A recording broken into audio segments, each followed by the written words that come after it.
What's up, all of my Dragon Ball Super fans? This is Chris from CTJ, bringing you guys another deck profile. I wanted to bring you guys one of my favorite decks that I've been working on for basically since Set 8 has come out, and something that I'm going to be playing into the future, which is Dr.Uiro.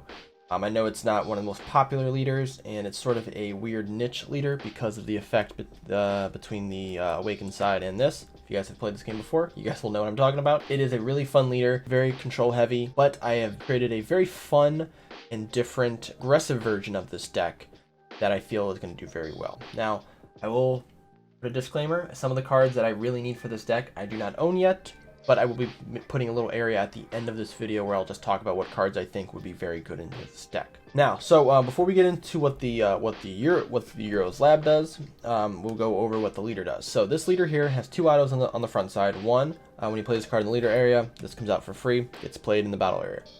Second one, when this card swings, you are able to search the top 7 cards for a Frenzy Warrior, which is one of the big reasons as to why this deck is so weak, because most of the Frenzy Warriors are very weak. But you get to pull one of those up, add it to your hand. You actually can awaken if you have 4 or more energy, or if your life is at 3 or less. So what that tells me is that you can run this deck with some very decent ramping, and then you're able to get to 4 energy quickly, and then you can awaken before your opponent does, or you can do it at level if you have 3 or less life. This card, when you awaken, you restand 2 energy. You don't draw. You flip. Now for this side, this card, when this card attacks, you get to draw 1. And this card has 2 active mains. One that you can do once per turn, where you can discard a card from your hand, and you can remove a keyword skill on one of your opponent's battle cards. So anything from Indestructible, from Triple Strike, to Crit, or to Barrier, and it has some synergy with this.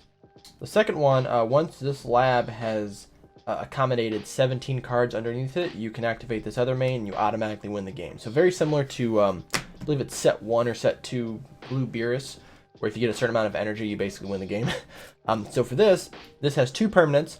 One, which I find to be very, very strong. Your battle cards cannot be switched to rest mode by your opponent's card skills. So basically, there's not an ability that you can basically play to set any of your cards to rest mode. So it basically saves you from having to deal with a lot of that stuff.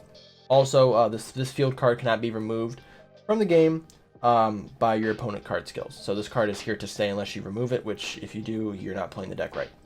The active main, you tap 2 mana, and you can choose one of your opponent's battle cards with an energy cost of 4 or less and place it underneath this card, which is why this is so helpful, is you can remove Indestructible, and you can remove Barrier to place it underneath this card. So basically, you discard 1, tap 2 mana, and then you can place the card underneath this, getting rid of those pesky 4 drops or 3 drops with Barrier that would cause you some problems.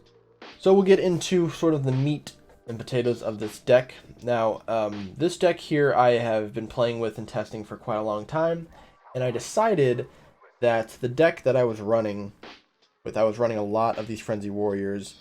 I really didn't want to run those anymore. I felt like they were very, very just weak, and it was causing me to really focus on this as a winning condition, rather than just being able to beat my opponent. Now, I still want to use this as my winning condition, but I feel like there's a better way to do it. So we'll start here with the most important thing, which is energy. Android 17, Protector of Wildlife. Very important. We run blue and green in this deck, and this just makes that super, super easy by running this check land here. You want to see this turn 1 or turn 2, hopefully, so you can play it and then start to charge some of your multicolor energy. It's also good if you want to play this, because this deck is primarily defensive for a big part of the game. Being able to remove one of your opponent's cards that is being comboed with by this effect is pretty nice as well. The next is going to be the Living Weapon Package, which is 3 of this guy here, which I cannot pronounce, and 3 of the Biomans. Now this card here is actually really bad, and I'm going to be removing it eventually with some cards that I'll talk about at the end of this video. But I don't have those cards yet, so we kind of have to wait. So with this card, when you play this card, you place the top card of your deck underneath your lab, and then you draw a card. Some people would say, okay, that's really good. You get to kind of slim down your deck and you get to draw a card. That's great, but truthfully, I don't want to put cards under here that I need. And that's kind of the problem, is that this, I don't get to choose. So if I have a really good card on top, I'm basically putting it under here. I have one less chance of having it in my deck, and also, one of those can probably be in my life as well. So now I need to take more life to be able to get that card. So this card's probably going to get removed, and this is going to get bumped up to 4 again. This card, when you play it, you get to search one of the Doctor cards, whether it's Dr.Uiro or Dr. Kaio-Ken, reveal it, and then shuffle your deck. Very good card, very good searcher. Actually, much better than this one, in my opinion, because we don't really want to, in this deck, we're not trying to force cards underneath our lab. We want to be able to do it when we want to. So now, super combo, this living weapon, this is the other living weapon that we run. We do not run the 5k blocker, and I'll kind of go over that a little bit later. This one, I only run it because I don't have Defending Father Paragus, which is the best green combo you can run right now in the game. Basically, pitch 1, draw 2. The super combo that will be coming out, which is green and blue, I think it's Android 18 super combo, I will be running in this deck instead of this. But I really like to run this right now because the searcher effect on the front, when I swing, I get to search top 7 cards for a living weapon or frenzy warrior. This allows me to grab this, and then I can hold on to it. And generally what I'll try to do is I'll try to attack as much as possible with my leader until I have 2 or 3 of these in my hand. And then I'll try to focus on awakening after that. That's the only reason why I'm running that, until I get those Father Paraguses. Now we have the Doctor portion of the engine, which is the gigantic bomber, and this is just came out of the expansion deck, which is the Dr.Uiro Cybernetic Rebirth. So this card here has a lot of effects that run with this deck. It has blocker, it's a 15k, but the effect is where this card really shines. So when this card is placed in the drop area from your hand by an opponent's skill or the revive skill by you activating revive, this card is actually placed on the field. Doesn't say it's not placed in active mode, just said you may play this card, so that's going to be played in active mode. A lot of the cards that we run in this deck and that we will be running in this deck have revive, so this makes it very, very helpful to have this card. The gigantic bomber also has revive and it's blocker, 15k. When you play this card, choose 2 battle cards from your opponent's drop area and either place it under this or under the lab. We're obviously not going to want to place it under this card. They just put that effect on here so people can run this in something other than a Dr.Uiro deck. But this is its home. This is the only deck you're really going to run this card in right now. So you basically do that, and then you can place 2 of their battle cards from the drop area in here. Works very good against cards that really want to, black decks if they're trying to fill up their overrealm, or just having cards in the drop area that they can summon out with Familia Bonds or something else like that.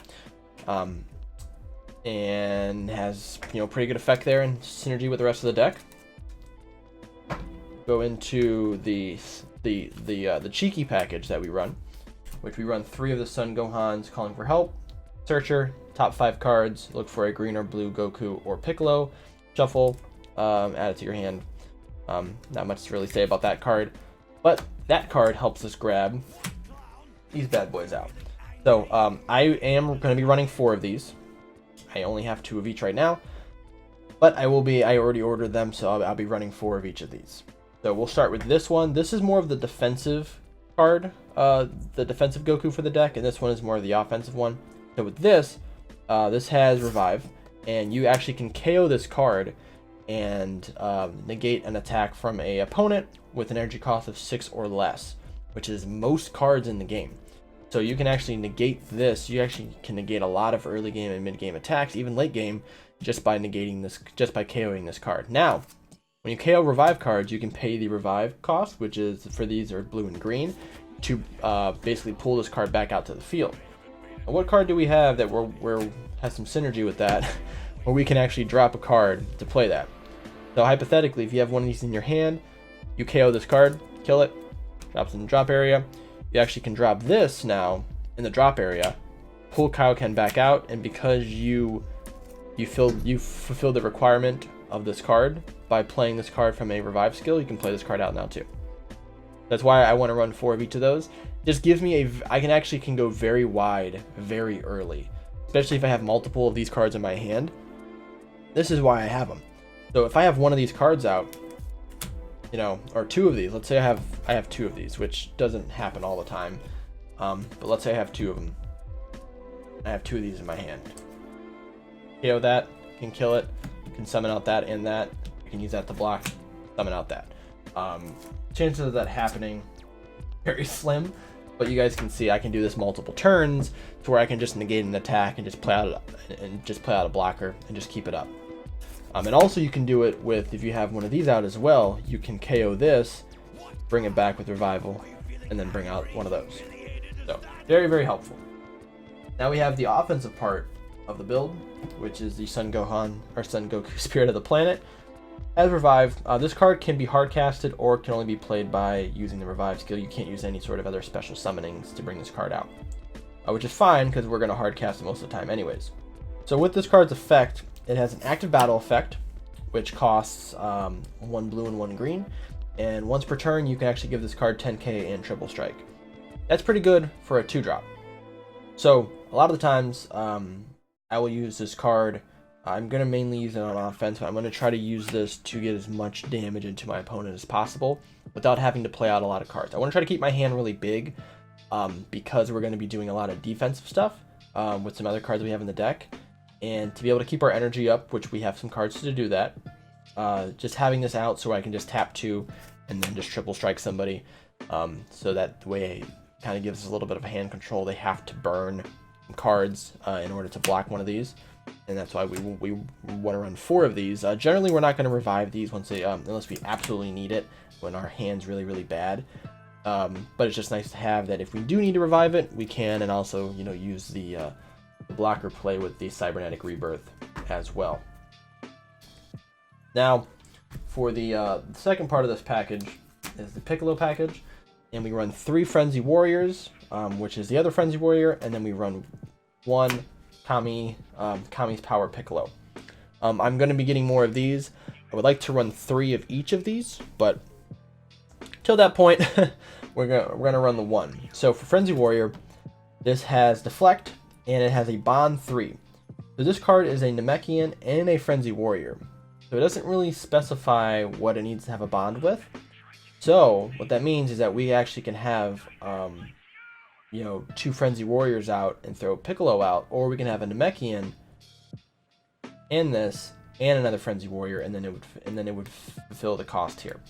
So what this does is when you play this card, you choose 1, your opponent chooses 2 cards from their hand and places it under your lab, or they put 2 cards in their warp. Obviously, we're going to want to send cards here, but that's what that card does. It's a 20k beater as well if you need it to.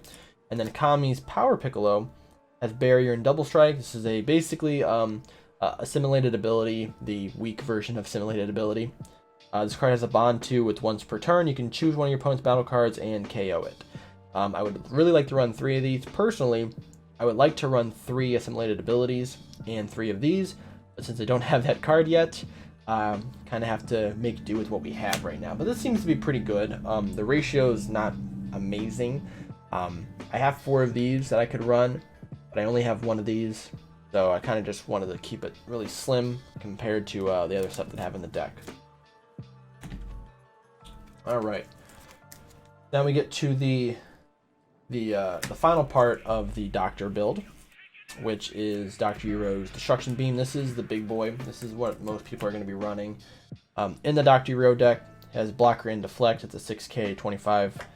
It's a 6-drop 25k blocker with Deflect, so it's really hard to get rid of. It has an auto once per turn when this card activates Blocker. This card can be switched back to active, so this card can actually block twice if you really need it to. The auto is what's really, really strong. If when you play this card, you choose 1 of these effects, you can place 6 cards from your deck underneath your lab, or you can place 6 cards from your drop area underneath your lab. Running 2 of these is generally your win condition. If you can get 2 of these out on the field, you're already up to 12 cards underneath your lab. And then if you've, have used this ability at least 2 or 3 times, one of your other cards to put cards under there, you're probably going to win the game. Getting 2 of these out, very difficult in how the meta is right now, but the rest of our cards in this deck should kind of help us be able to get these cards out. These 2 cards won't. This is kind of my my second win condition. So I run 2 Android 21s Violent Predator, and I run 1 Dark Banisher Fu. Card's great. I do have a Shrouded Mystery, which is the 10-drop Fu that I can run in place of this, but I like this because it has Triple Strike. And this also has Triple Strike as well. Everyone kind of knows what this card does. When you play it, all monocolor energy and battle cards from your opponent goes back into their deck. Very, very strong. And also ignoring Barrier as well. And this has Triple Strike. My thought, I would like to run 3 of these, and probably this or sideboard the 10-drop Fu, just to kind of feel out the matchups. This seems to kind of work for me. I see these pretty, periodically, even though I'm only running 2 of them.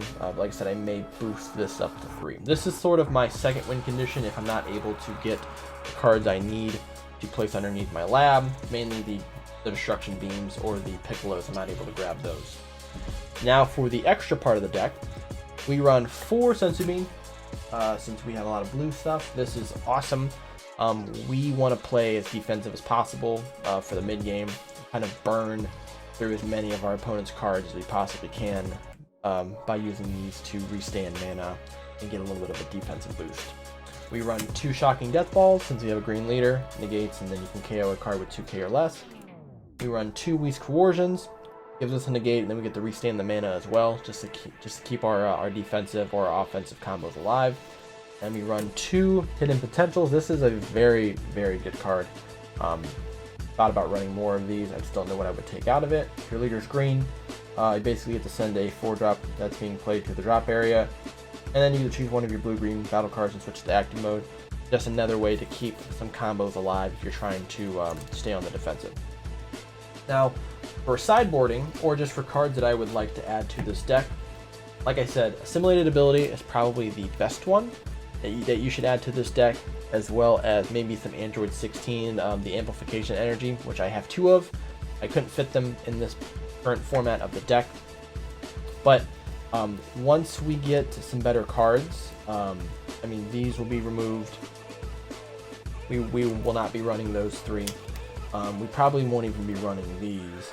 I'll probably won't even be running these as well if I can get the assimilated abilities, just because I don't really need to focus too much on Living Weapon. I can focus more on running the Mechians, and then obviously, we need to get 2 more of those, 2 more of those, and some more of those.